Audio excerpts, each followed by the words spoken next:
It was a mistake. I didn't want to cheat on you. These are the words uttered by the wife of the main character of the story. But adultery is a conscious choice. It can't be a mistake. The backyard was filled with the sounds of voices and laughter, blending into the perfect summer soundtrack. Children raced across the lawn on their bare feet, brushing the grass, and their cheerful giggles mixed with the continuous sizzle of the barbecue. The family gathering was in full swing, and Charlie felt a sense of contentment amidst the joyful chaos.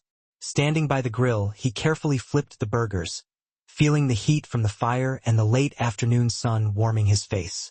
"Charlie, you're going to turn them into charcoal," teased a voice from behind. His cousin Megan appeared, holding a bowl of potato salad and flashing him a cheerful smile. Charlie responded with his wide grin. "Not a chance. These are Dad's culinary masterpieces, slow-cooked to perfection." Megan smirked, shaking her head. "If they taste as good as they smell, I'll take your word for it." Charlie wiped his hands on a towel and glanced over to where Madison was chatting with their cousins. Her laughter rang through the air, and she wore a light summer dress, her golden hair catching the sunlight as she threw her head back, smiling. Charlie couldn't help but smile softly. She looked radiant as always. "Hey, sweetheart," he called over the noise of the conversations. "Need a drink?"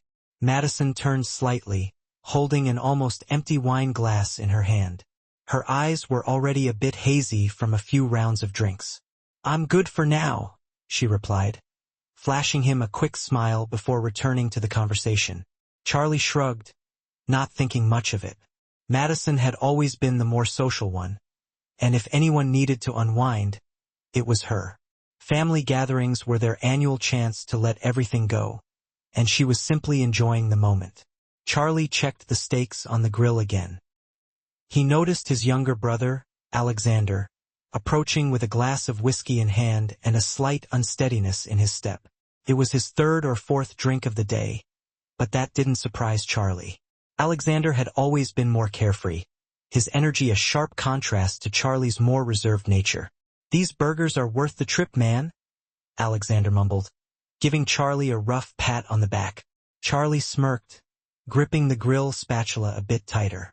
"Only the best for the family, you know how Dad was." He aimed for perfection. Alexander grinned, but there was a distant flicker in his eyes. "Yeah, Dad always wanted to get everything right. You're the only one who really took that seriously." Charlie smiled slightly, feeling an unspoken distance between them. Life had taken them in different directions, but family events always brought them back together, even if only on the surface. "Just trying not to let him down," Charlie said quietly. Alexander took a long sip, his gaze briefly clouded before the familiar smile returned to his face. "Don't get cocky, you're not good at much, little brother." Charlie rolled his eyes, the usual banter easing the tension. Big words for someone who barely finished college. Alexander's loud laughter caught the attention of a few nearby relatives. "Hey, but I finished, didn't I? And I'm doing just fine." Charlie glanced around the yard, watching the kids race toward the large oak tree at the edge of the lawn. Megan was now in the group of aunts helping set up the dessert table, while the older men had gathered in a circle, clearly discussing football. The scene was filled with warmth and family togetherness, but a growing unease stirred inside Charlie. Maybe it was the stress of hosting, or maybe it was something deeper, something that had been creeping into his thoughts more and more lately. His marriage with Madison, though it appeared normal on the surface, had changed. They had been together for 25 years, but a distance had been growing between them. Her smiles had become less genuine, her touches more infrequent. He couldn't quite pinpoint what had gone wrong, but he couldn't ignore the feeling that something between them was shifting. When Madison approached, Charlie quickly brushed aside the nagging thought. Her face lit up with a bright smile as she slipped her hand into his. She glanced at the grill where the burgers sizzled appetizingly, with a playful glint in her eyes. "Looks like our grill master is at it again," she teased, her eyes twinkling mischievously. "This time you've really outdone yourself." Charlie smiled, pleased with her compliment. "I try." He lowering her voice and leaning closer, Madison added with a playful tone. "Speaking of trying," she continued. But before she could finish, Alexander appeared. He slung a heavy arm over Charlie's shoulders, his whiskey glass dangerously wobbling. "You won't believe what happened at work this week," Alexander interrupted, cutting her off before she could finish. Charlie shot Madison a quick apologetic glance, but Alexander, as usual, was oblivious to what was happening. Madison's smile faded for a moment, but she brushed it off with a light shrug. "I'll leave you boys to it," she said casually, though Charlie noticed a fleeting spark of irritation in her eyes as she walked away. "Seriously, Alexander? Couldn't you wait 5 minutes?" Charlie muttered quietly, trying to keep his frustration in check. But Alexander, as always, was unaware of the effect he had and continued his story, gesturing animatedly. "So, I tell him there's no way you're finishing this project by Friday," he began, but Charlie's attention drifted as his gaze followed Madison, who had returned to her friends. She was laughing again, but now there was a noticeable distance between them. Sighing heavily, Charlie turned back to his brother's chatter. The evening continued with Charlie mingling among relatives, chatting with family while keeping an eye on the grill. He and Madison exchanged polite smiles and brief touches, but the tension between them was impossible to ignore. Meanwhile, Alexander, now visibly drunk, grew louder and his jokes became increasingly inappropriate. At one point, Charlie noticed Alexander and Madison talking near the drinks table. His brother's hand lingered on her back a little longer than it should have. Charlie felt a wave of discomfort but quickly pushed it aside. "He's my brother," Charlie thought. "It's probably nothing serious." "Charlie, these steaks are amazing," his uncle shouted, pulling him out of his thoughts. Charlie forced a tight smile, though a sense of unease still lurked deep inside. As the sun finally set and the sky turned a soft purple, everyone gathered around the fire. Charlie sat next to Madison, wrapping his arm around her shoulders. For a moment, the warmth of the fire and the closeness of family helped ease the tension. Madison leaned into him, her voice almost a whisper. "Isn't this evening perfect?" Charlie nodded, relaxing a little. "Yeah, it really is." But when he glanced across the fire and saw Alexander watching them, the unease returned, sharper this time. Alexander quickly looked away, but something in his expression sent a chill down Charlie's spine. In that brief moment, Charlie had no idea that this look would mark the beginning of a series of events that would soon turn his life upside down. The fire crackled softly as the last light of the day gave way to the deepening night. The gathering felt cozy, the air filled with the scent of burning wood. Charlie leaned back, his arm casually around Madison. It had been a long, eventful day filled with laughter, good food, and pleasant memories. Surrounded by loved ones, he felt a deep sense of contentment. This was the life he had always dreamed of. Madison nestled closer to him, her head resting comfortably on his shoulder. She had had a bit more to drink than usual, standing near the fire. Charlie didn't mind. It was a night for celebration, and she deserved to relax a little. He smiled, pouring her another glass of wine, chuckling softly as she giggled and took another sip. The flickering firelight danced on their faces, casting long, shifting shadows. Charlie glanced around at the gathered family, soaking in the feeling of warmth and togetherness. His cousin Megan was telling an awkward work story that had everyone rolling with laughter. Across the fire, Alexander was laughing too, though there was a tension in his laugh that Charlie barely noticed, attributing it to the alcohol. It wasn't unusual for Alexander to overdo it at these family gatherings. They all did from time to time. Charlie didn't think much of it. Suddenly, Madison's voice cut through the noise. "Hey guys!" she called loudly, silencing the conversations. Char turned his head toward her, surprise flickering across his face.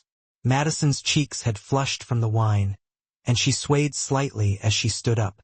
"Madison, sit down before you hurt yourself," Charlie said gently, reaching out a hand to steady her. But she stepped back, stumbled again, and raised her glass high above her head. "I have something to say," she announced, her voice louder now with a faint slur creeping in. The room immediately fell silent. A few nervous chuckles rippled through the guests, as if they were expecting her to blurt out a drunken joke. But Charlie's smile vanished, and a sinking feeling settled in his stomach. His eyes darted to Alexander, whose face had gone pale. Charlie gripped his whiskey glass so tightly his knuckles turned white. Madison took a deep breath, her gaze sweeping across the faces of the gathered family members. Despite her unsteady stance, Madison didn't sit down. Charlie was finding it harder and harder to understand her behavior. And then, without warning, she blurted out the truth. "I've been sleeping with Charlie's brother for 7 years," she said, her words slicing through the air like a sharp knife. For a moment, it felt like the world had stopped. Charlie's thoughts froze. Her words hung in the space between them, slowly sinking in. He blinked, his mind refusing to believe what he had just heard. What did you say?" he muttered, barely able to find the strength to speak. His heart pounded in his chest, his ears ringing as reality began to settle in. "I'm cheating on you with your brother?" Madison repeated, louder this time. Her voice cut through the soft crackle of the fire. Charlie felt the air leave his lungs as if he'd been punched. He looked at Alexander, who was staring at the floor, refusing to meet his gaze. It was true. The guilt was written all over Alexander's face. Around them, gasps echoed off the walls in the shocking silence. The conversations abruptly ceased, and the laughter and chatter that had filled the room vanished. All eyes turned to Madison, then to Charlie. Her confession hung in the air like a thick fog, suffocating the atmosphere. Charlie's mind raced, trying to process what he had just heard. But Madison wasn't finished. "And you know what?" she continued, her voice now sharper. The slur in her speech was gone. "I don't regret a single second of it." She looked at him, her eyes gleaming with defiance. "We even did it while you were home, right under your nose," she said mockingly. "And honestly, it was one of the best experiences of my life." A cold chill swept over Charlie's body. His chest tightened as if someone was squeezing the life out of him. This couldn't be real. The woman he loved, the mother of his children, was standing before everyone, mocking their marriage and bragging about her affair with his brother. "Madison, why are you saying this?" His voice trembled as he forced the words out. She glanced at him briefly, her expression devoid of remorse. "You heard me," she said coldly. 7 years, and I wouldn't change a thing." Charlie's hands shook as he tried to rise from his seat. His legs felt weak, his heart pounding with a mixture of rage and heartbreak. Alexander, still avoiding Charlie's gaze, let out a faint, bitter smile. It wasn't an apology. There wasn't even a hint of regret. Slowly, he pulled out his phone, his fingers sliding across the screen. "We even recorded it," Alexander said, his voice shaky but tinged with the same twisted satisfaction. "Do you want to see it?" Charlie froze, his mind paralyzed by the horror unfolding in front of and around him. The other guests stared with wide eyes, too shocked to move or speak. Alexander wasn't bluffing. He tapped his phone, and suddenly, the familiar sound of moans filled the air. A heavy silence enveloped the room, everyone too stunned to react. Charlie's vision blurred as a wave of fury washed over him. His entire body tensed, his fists clenching so tightly they began to tremble. The man Charlie trusted more than anyone in the world, his own brother, had now laid bare his betrayal for all to see. In that moment, something inside Charlie broke. Years of tension pent up inside finally burst free. Without thinking, driven by pure rage, he lunged forward, acting purely on instinct. Before anyone could react, his hands had already grabbed Alexander by the collar. "You betrayed me," he shouted, his voice hoarse with fury. The force of the blow knocked Alexander off his feet, sending him crashing to the ground. The distant crackle of the fire seemed to fade, drowned out by the roaring in Charlie's ears. His heart pounded so loudly that he couldn't hear anything else. "How could you?" he demanded, his voice raspy, almost unrecognizable. The accusation burned in his throat as he screamed it with Alexander pinned to the ground. Charlie barely noticed the shock on his brother's face. Years of unspoken resentment, broken trust, and hidden betrayal erupted in a furious blow. His fist connected with Alexander's jaw with a dull crunch, the sound of the strike echoing in the silence around the fire. Alexander groaned, his hands weakly raised in an attempt to defend himself, but it was useless. Charlie had lost control, consumed by a rage too powerful to stop. He raised his fist again and struck, his knuckles scraping against his brother's face, but the pain didn't matter. "Charlie, stop!" Megan shouted, rushing toward them, but her words barely pierced the storm in his mind. Charlie's vision blurred. The roar of blood in his ears was deafening, and his body shook with anger. He shoved Alexander with such force that it seemed the earth beneath them groaned in pain. "You pathetic coward!" Charlie screamed, his voice trembling under the weight of his fury. "How could you do this to me? How could you betray me like this?" Grabbing Alexander by his shirt, Charlie lifted him off the ground, only to throw him back down with such rage that the ground seemed to tremble. "You slept with my wife!" Charlie growled, his face inches from Alexander's. Alexander, dazed from the assault, weakly raised his hands in a feeble attempt to push Charlie away.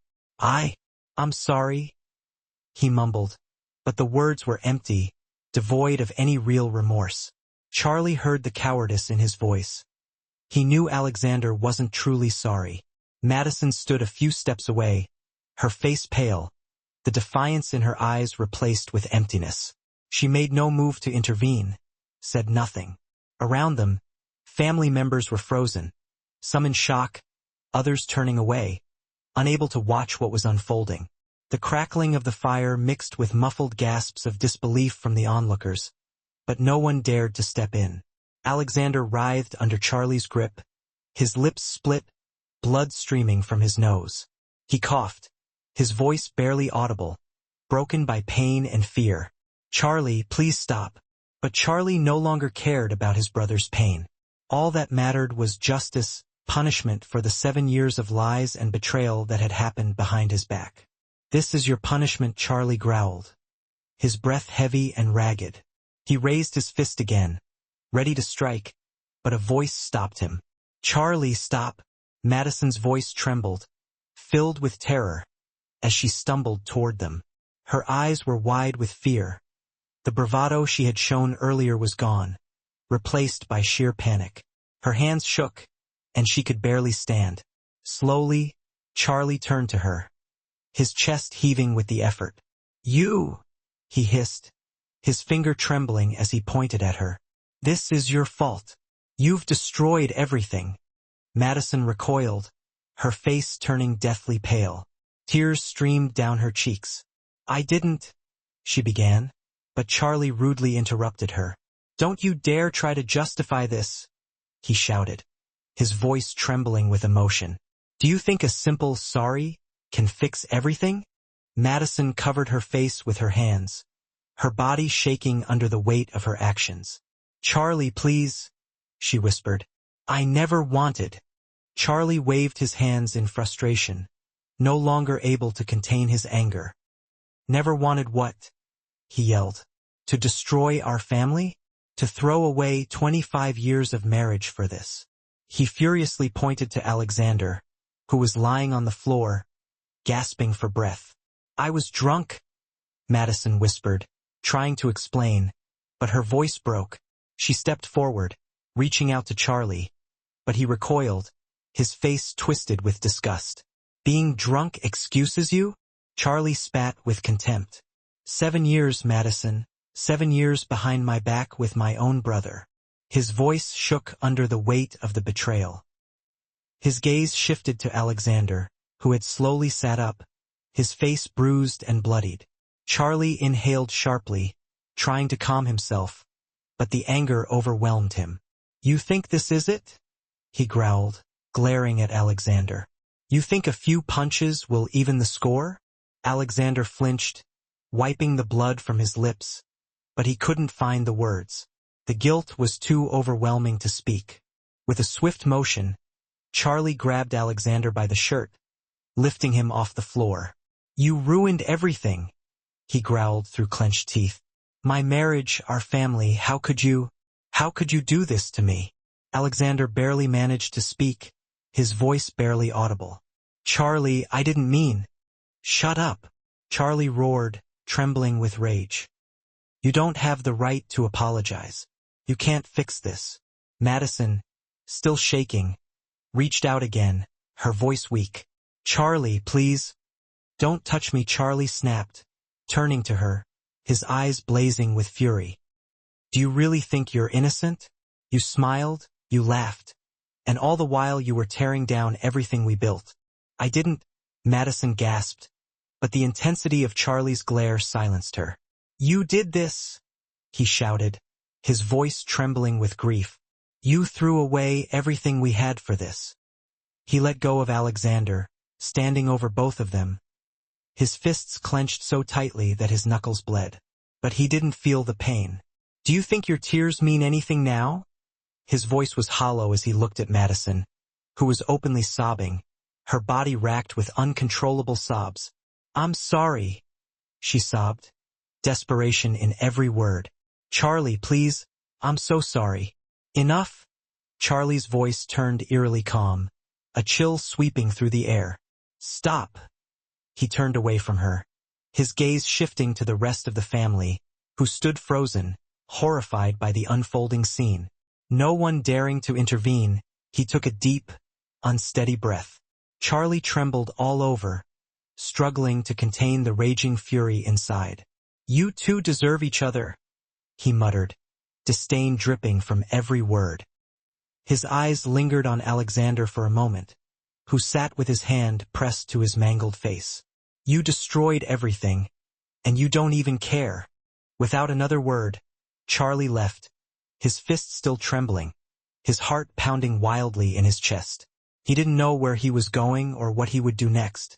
The only thing he understood was that the life he had built over the years, the love he had cherished, had been destroyed in a single moment of betrayal, and nothing could ever fix it. Charlie's cold, brutal reality was all that remained of his life.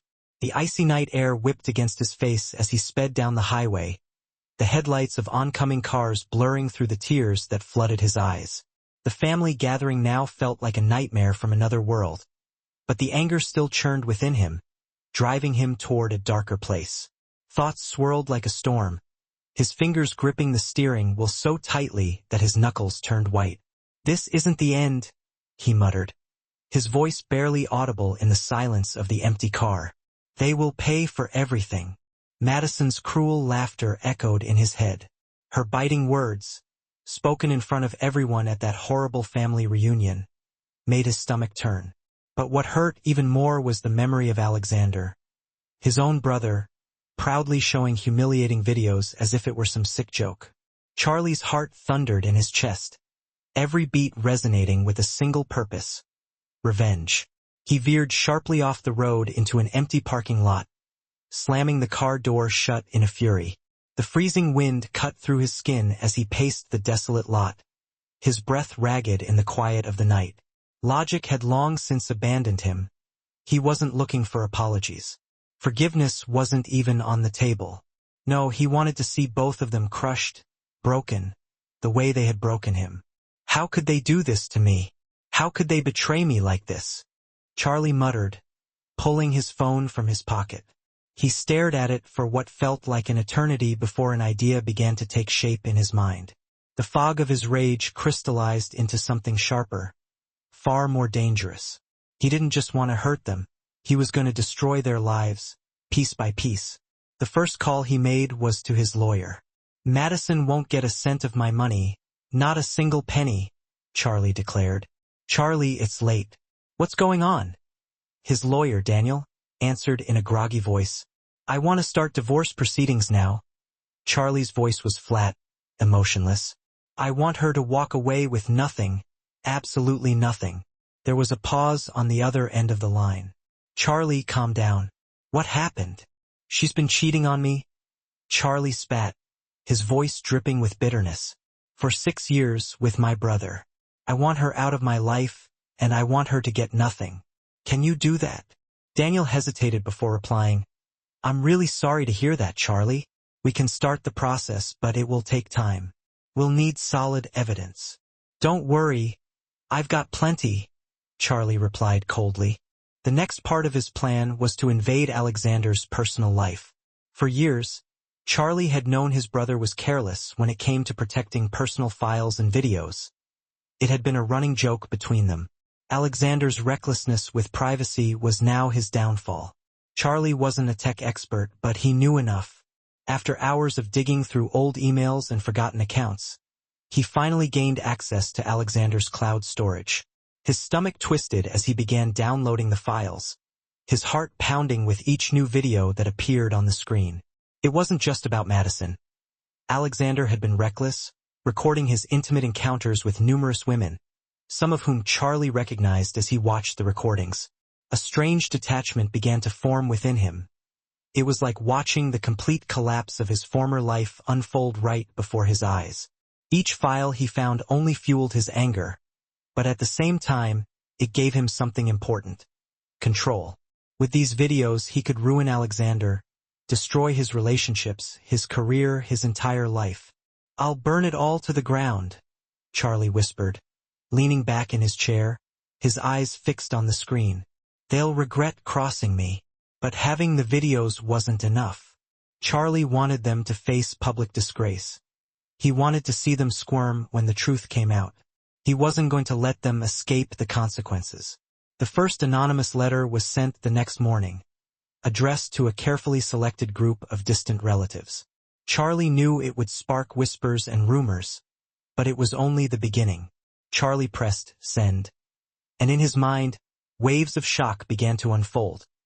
Surprised glances, whispered conversations, and the slow unraveling of the carefully constructed image of his brother. By midday, the first responses started coming in. "Charlie, did you see this?" his cousin wrote, attaching a screenshot of the letter that had already started circulating. Charlie didn't respond. He didn't need to. The real chaos was only beginning, and he could feel it. A few days passed, and the rumors took on a life of their own. His phone buzzed constantly with messages from relatives and mutual acquaintances.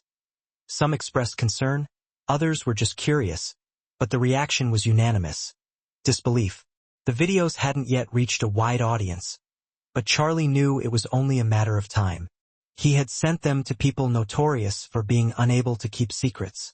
As the whispers grew louder, Charlie felt a small sense of satisfaction, though it wasn't enough. He wanted more. He wanted them humiliated, not just within the family, but in front of the whole world. A few days later, Charlie moved to the next phase of his plan. Using an anonymous account, he uploaded the videos to public platforms, where they would inevitably attract attention. He blurred the faces and removed details that could directly link him to the content. For now, at least the damage was already done. Alexander's phone lit up with endless notifications. Soon, it wasn't just a family issue anymore. Colleagues found out about the scandal, and rumors started spreading at his workplace. His reputation began to crumble. People gossiped in the hallways, and his boss started calling him in for meetings, trying to uncover the truth behind the rumors. Alexander denied everything, but the evidence was undeniable. Madison wasn't spared either. The shame of their affair becoming public in their social circle weighed heavily on her. She cut off communication, and her friends, feeling awkward about the situation, gradually stopped returning her calls. She found herself trapped in a mess of her own making, suffocating under the weight of the truth that Charlie had unleashed. But for Charlie, even this wasn't enough.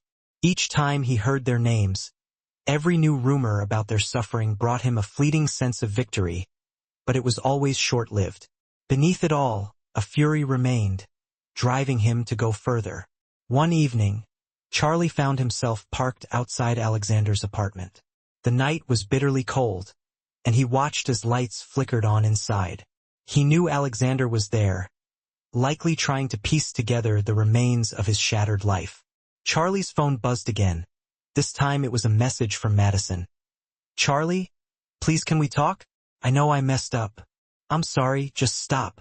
Charlie stared at the screen, his fingers hovering over the keyboard. For the first time since that fateful family gathering, A heavy weariness washed over him.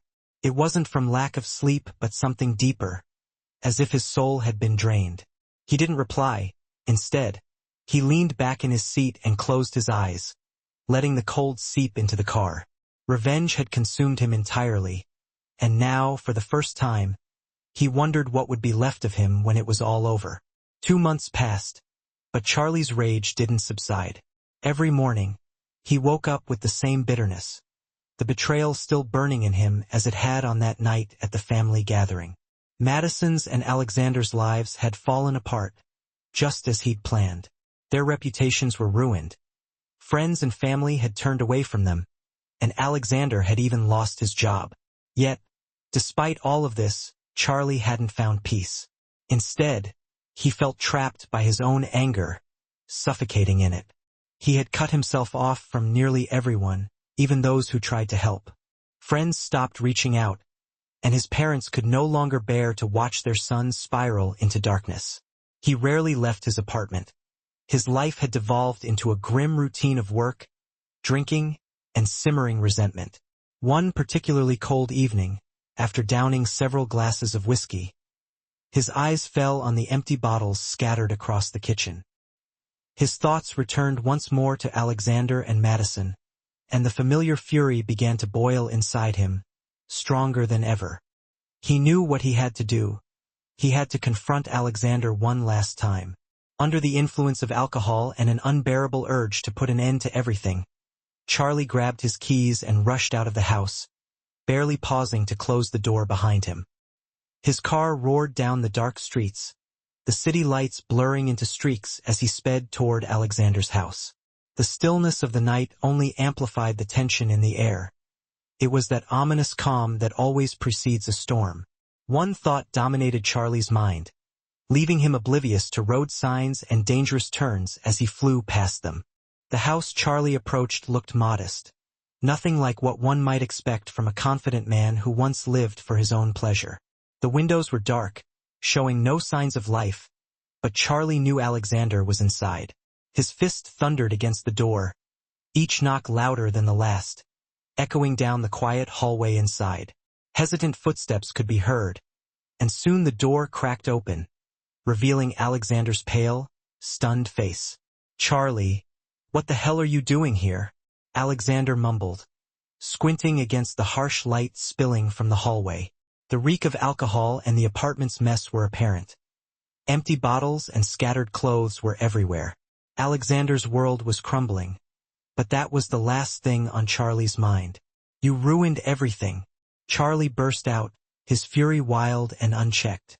He shoved the door open, storming inside before Alexander could react. Staggering, Alexander backed away, his eyes widening in fear. "What are you even talking about? You took everything from me," Charlie growled, his fists clenched, feeling the rage flood through him. "You think losing a job or a few friends is bad? You destroyed my life, my marriage, my future, and you just keep going like nothing happened." Charlie advanced toward him, his figure menacing, barely containing the violence simmering beneath the surface. Alexander retreated, fear spreading across his face. "Charlie, I'm sorry. I swear I didn't mean for it to go this far. I made a mistake, we both did. But this," he gestured weakly at the chaos around him, "this won't fix anything." But Charlie wasn't listening. "Sorry," he hissed, his face inches from Alexander. "Apologies mean nothing now. You took everything from me. Now you're going to pay for it." In an instant, Charlie's hands wrapped around Alexander's neck, and the hatred that had been festering inside him exploded. His grip tightened, and Alexander's eyes bulged in terror, his hands desperately clawing at Charlie's wrists. "You think you can destroy my life and get away with it?" Charlie's voice was low, seething with the fury boiling inside him. "You think I'll let you walk away from this?" Alexander tried to speak, his lips moving, but no words came out. His face turned red, his eyes wild with fear, his breath choked off. At that moment, something snapped inside Charlie. Years of suppressed anger, bitter resentment, they all became real, violent, and uncontrollable. Alexander's legs gave out, and he struggled helplessly to free himself from Charlie's hold. He staggered, and in that terrible instant, Charlie shoved him harder. The movement was awkward but forceful. Alexander's body twisted unnaturally, his head hitting the corner of the table with a dull crack. The sound echoed through the room, freezing time. Charlie stood motionless, his breath caught in his throat.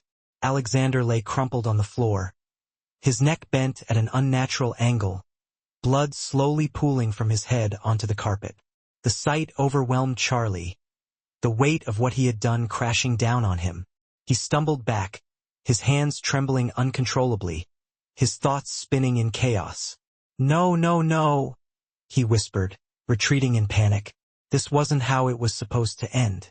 He had wanted justice, revenge, but not at this cost, not this. Charlie dropped to his knees beside Alexander, his hands trembling uncontrollably, hovering uncertainly over his brother's motionless body. His mind raced as he stared at Alexander, but his brother's chest didn't rise. There wasn't the slightest sign of life. Alexander's eyes were wide open, but empty, cold, and devoid of the spark that once filled them. "Alexander," Charlie whispered, his voice breaking with despair. He grabbed his brother's shoulders, shaking him, begging for some kind of response. Anything, but nothing happened.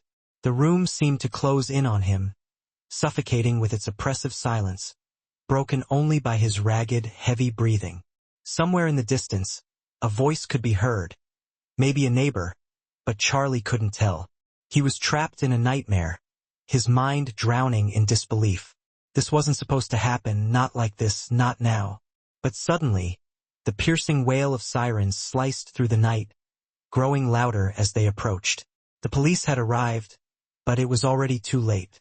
The officers burst into the apartment, their eyes instantly locking onto the scene before them.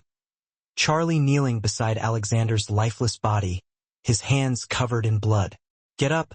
Show me your hands!" one of them yelled, aiming a gun at him. Charlie didn't move. He barely registered their presence. He was consumed by numbness, the weight of what had happened crushing him into silence. Slowly, he rose to his feet, raising his hands in surrender. His mind was blank. The police acted swiftly, cuffing him and reading him his rights, but their words sounded like a distant, meaningless echo. Charlie's life had just been shattered, and nothing they could say would change that. Devastation as they led him out of the apartment. He cast one last look at his brother's lifeless body. The rage that had tormented him for so long was gone, leaving behind only unbearable emptiness. The revenge he had sought was complete, but the cost was far higher than he could have ever imagined. Meanwhile, Madison sat alone in her apartment, crushed under the weight of the news. Alexander was dead. The realization hit her like a sudden, overwhelming blow. Her life had completely collapsed, her marriage, her pride, and the man she loved. Quiet tears rolled down her face as she finally understood, too late, the consequences of her actions. Charlie had lost everything, but so had she. She was left without a husband and without a lover. "My dear viewer, I hope you enjoyed this story," she whispered to herself, "because I have another story in store for you ahead. Let's go." "Please don't divorce me," Emma pleaded through her tears to her husband. However, his response crushed any hopes for reconciliation. James had been married to Emma for the past 7 years. They had met at a print shop where she was interning. Their relationship developed quickly, and soon they were discussing monogamy. James was captivated by her beautiful legs, her smile, and her quirky habit of wearing his old t-shirts around the house. She liked the comfort and familiarity of his worn shirts, which he often wore with nothing underneath, something that greatly amused James. James's upbringing had left emotional scars on his soul. His father left when James was still a child and later remarried. It wasn't until James was a teenager that he learned his father's infidelity had destroyed their family. James's stepfather never tried to be a real parent either. As a result, James harbored negative feelings toward his biological father, who stopped visiting him soon after he left. Growing up with a sense of being unwanted, James was determined not to repeat his father's mistakes. He made his views on fidelity clear early on in his relationship with Emma. Though Emma couldn't fully understand the struggles James had faced as a child, she agreed that fidelity was a non-negotiable part of their relationship. Emma, being an only child, could sometimes be quite stubborn. James thought they balanced each other well. He knew how to calm her down when she became too self-centered. Their life together was strong from the beginning, although James felt that their lavish wedding had been slightly excessive. One of their favorite activities was going to musicals at the local theater.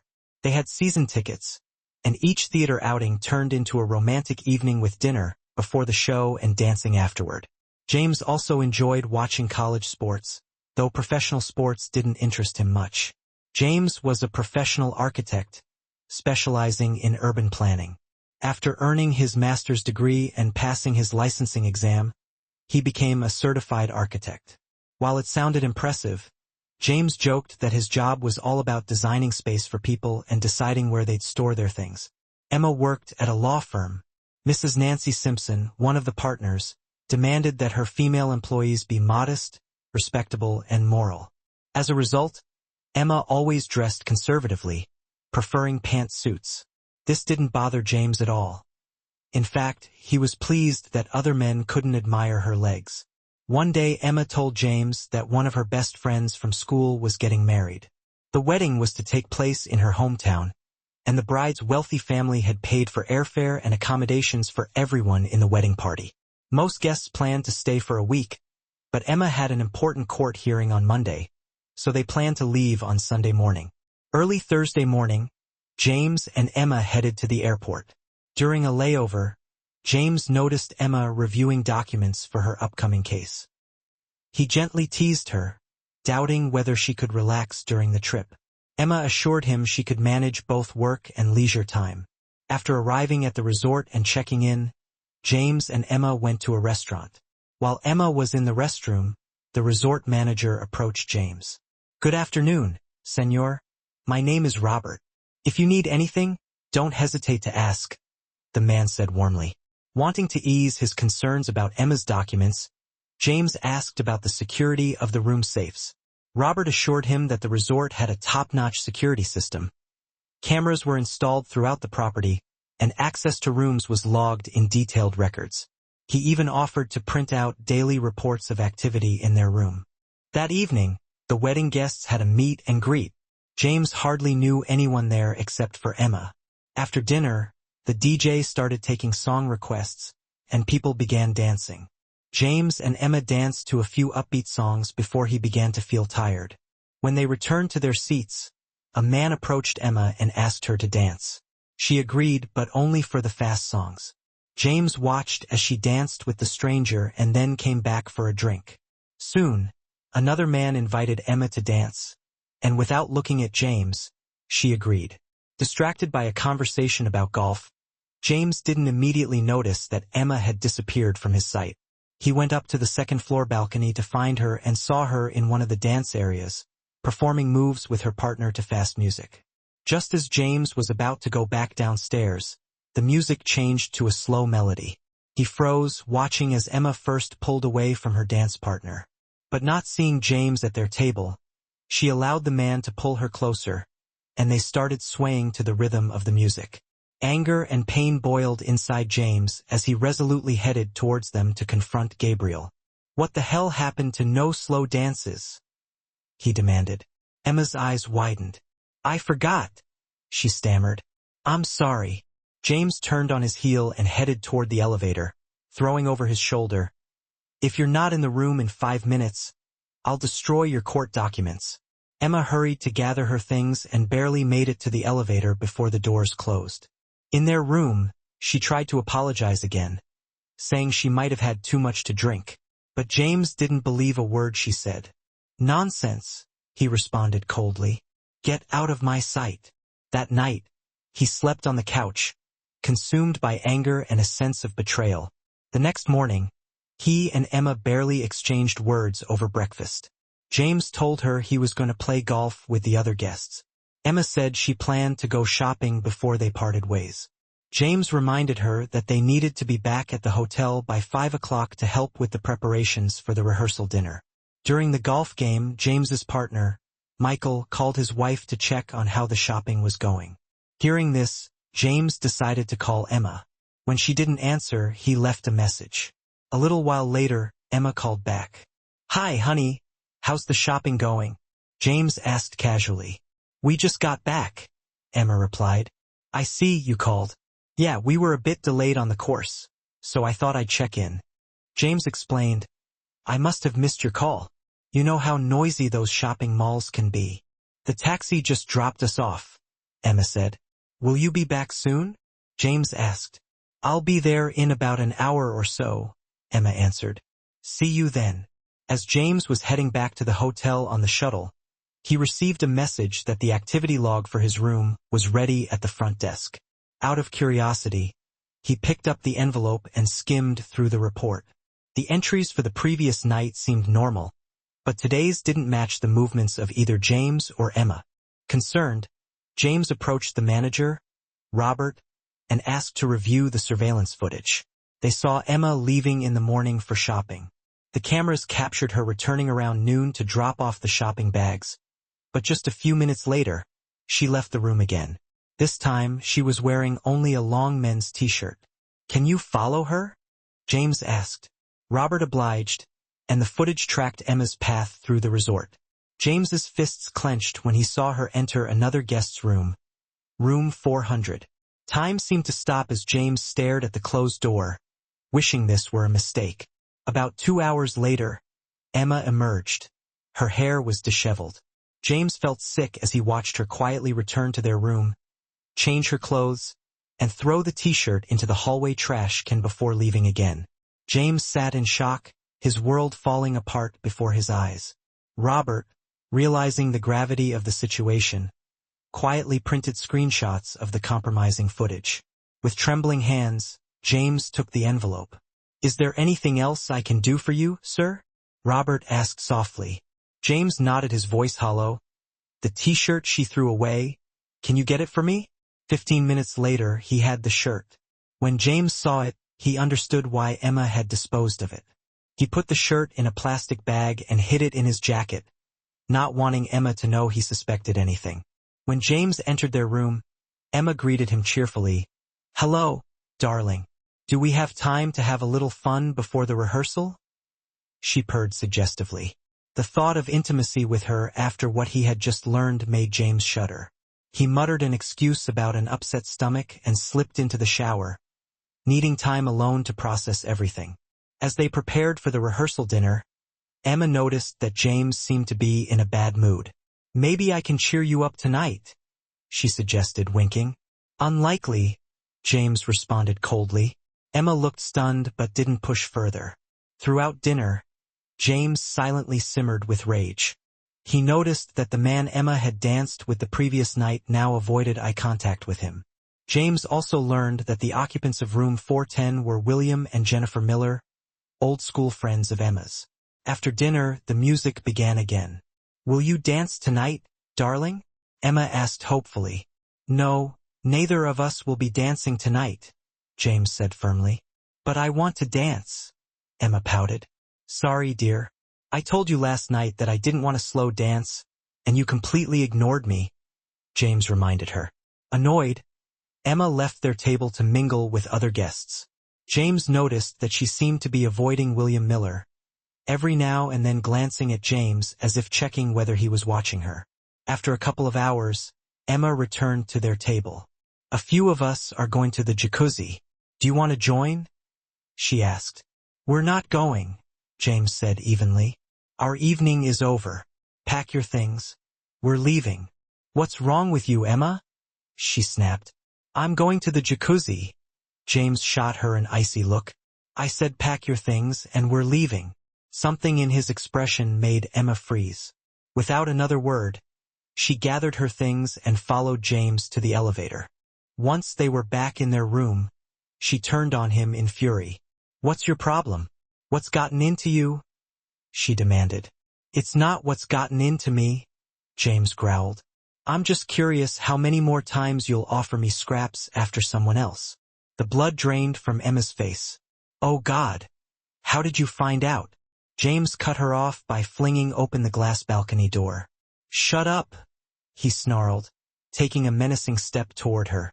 Emma's eyes widened in fear. She fled to the bedroom, slamming and locking the door behind her. "James, please let's talk," she begged through the door. "You'll act normal at the wedding, but between us it's over," James said coldly. "Don't say that," Emma sobbed. James slammed his palm against the door, making Emma cry out. "Shut up. It's over between us." He listened to her muffled sobs for a few minutes before quietly leaving the room. James headed to the business center to make copies of the incriminating photos Robert had given him. He also changed his return flight to the midnight red-eye. The atmosphere was unbearably tense the next morning as James and Emma prepared for the wedding. James kept a close eye on her. Around noon, she went to get ready with the other bridesmaids. James noticed several women trying to console the clearly distraught Emma during the ceremony and the reception. James remained silent, his expression hard.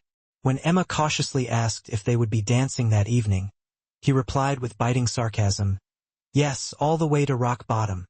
And if I see anything resembling Thursday, your room key might not work." "Everything's fine," Emma quickly reassured him. "I only want to dance with you." They didn't dance. James noticed Emma was desperate to talk, but he didn't give her the chance. Every time he brought her a drink, he spiked it with a sleeping pill. By the time the bride and groom had said their goodbyes to the guests, Emma was nearly unconscious. "I don't feel well," she mumbled. "Can we go back to the room?" As soon as Emma passed out, James gathered his things. He took her passport, driver's license, credit cards, and work documents from her suitcase. He placed incriminating photos with a note saying that he had already left for home. James also prepared a package for Jennifer Miller, including the photos and a t-shirt Emma had worn. He added a note explaining what he had discovered about Jennifer's husband, William. While waiting for a taxi to the airport, James noticed that William was still enjoying himself with the wedding guests.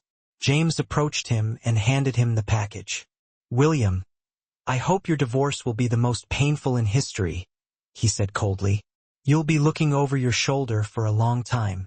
Who knows when it will happen, but we're not done yet." Fear flickered in William's eyes, but James didn't stick around. As his taxi pulled away from the resort, he saw security escorting a bloodied William out of the reception area. James returned home early on Sunday morning, tired but grimly satisfied. He knew Emma would soon wake up and realize he was gone. Sure enough, his phone lit up with frantic messages and calls from her. "Where are you? We need to leave for the airport in 2 hours. Why didn't you wake me up?" Emma's panicked voice filled James's voicemail. He allowed himself a small smile and sent a reply. "I'm already home.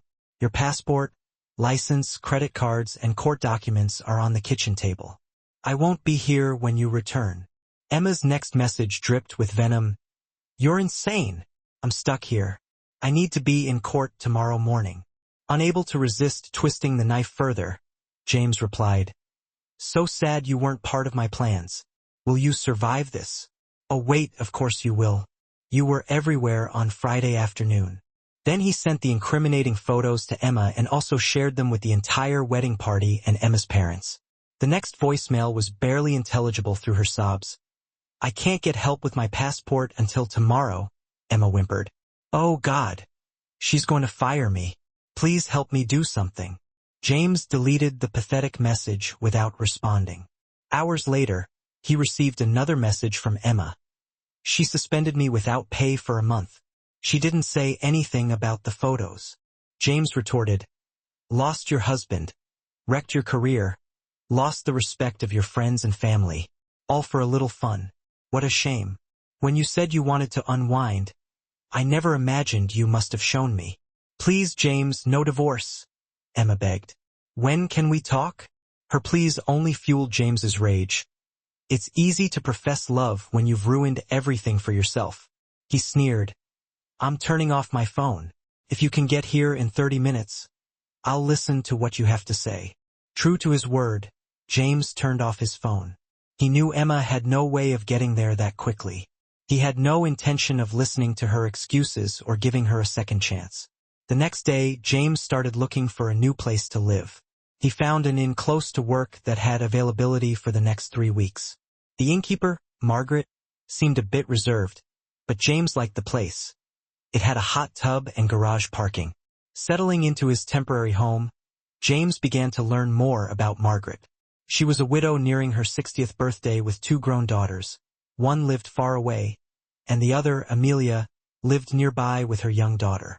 James began to open up to Margaret, sharing his situation with her. Although he didn't expect any answers, the mere fact that someone was listening proved therapeutic for him. Margaret became a sort of counselor to him, helping him process his anger and pain. A few days later, James met with a divorce lawyer to initiate the process with Emma.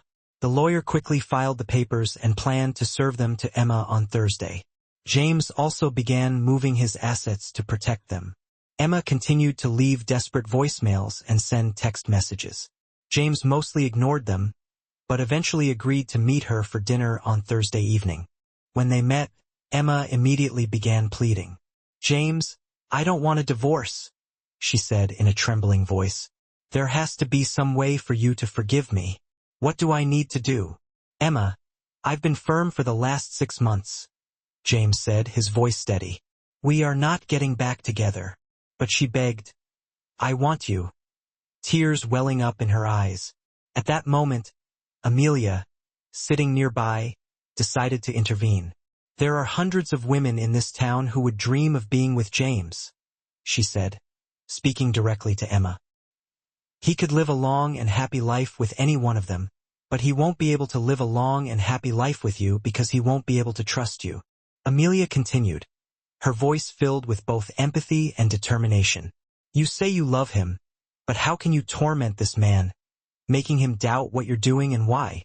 Every time you're apart for the next 50 years, he'll be consumed with doubt. That's not a life." Emma's face contorted at Amelia's words. James nodded in agreement. "Do you need someone to talk to?" he asked gently. "You're not listening to me, but everything she's saying is the truth. I loved you more than I can describe, but that wasn't enough for you. I don't want to live a life where my stomach churns because I don't know what you're up to." Feeling defeated, Emma made her way to the door. Standing on the porch, she turned one last time. "I love you, James," she said quietly, remembering something.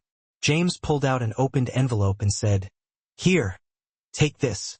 I never found the time to read it. It was a letter Emma had written to him months ago, trying to explain her actions. She stared at the envelope for a few seconds before saying, "Let me tell you what it says. I admit I agreed to meet William for fun, but when I walked into his room, I was overwhelmed with guilt. Before anything happened, William got angry and, after a while, started to act aggressively. He forced me to do it." James shook his head in disbelief. "Bravo. I expected nothing less than an exceptional story. You took what you intended to do and painted yourself as the victim. I pity you if that's true, but you just as easily could have stayed away or refused on the phone. You didn't refuse, you went, and the rest is history. James, you have the right to doubt me, but it's the truth," Emma insisted. "And to ease your mind, that was the only time I disrespected you in our marriage." "Emma, you're right. I do have to doubt everything that was between us," James said wearily.